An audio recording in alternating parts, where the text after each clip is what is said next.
Siya po ay 71 taong gulang.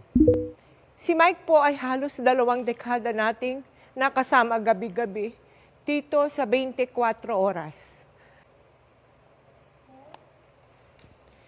Sa mahigit 50 dekada niya sa industriya ng broadcasting, hindi maikakaila ang tatak at kontribusyon ni Mike Enriquez sa trabahong kanyang minahal ng buong puso. Siya po ang kasama natin sa pagtutok sa malalaking balita at sa pagiging saksi sa kasaysayan. Ang aming kaibigan, kapuso at kasamahan, minahal at inabangan din ng milyong-milyong mga Pilipino. Super Radio DZBB. Magandang umaga Luzon, magandang umaga Visayas, magandang umaga Mindanao. Mula pagsikat ng araw, 6 na minuto makalipas sa kapitaw ng umaga, namataan ang namumuong sama ng panahon. Live mula sa GMA Network Center, ito ang 24 oras.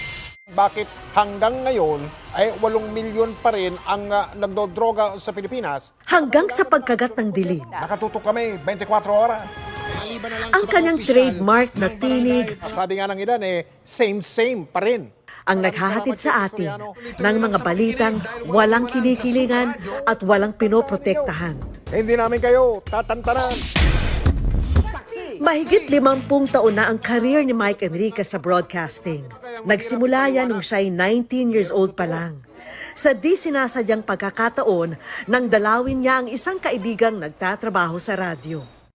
Sabi niya, Mike is applying for a job. Sabi ko, of course not.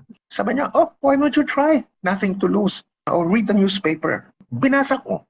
Tapos at the end, tinanong niya ako, when can you start? Taong 1995, nang lumipat siya sa GMA Network, kung saan sinimulan niyang pamunuan ang radio department ng GMA na kanyang pinalaki mula sa 4 na istasyon lamang. Ang oras po natin, 38 at 30 seguros. Tutubukan natin ang lahat. Ang kanyang TV career naman, hindi rin daw sinasadyang magsimula. Nang mga ilangan ang GMA ng male anchor sa isang election coverage, bagay na labis daw niyang ikinagulat. Itong mukha na ito, hindi pang TV ito eh. Tanggap ko yun. Sarili ko ang nanay, hindi makapaniwalang sa TV ako eh.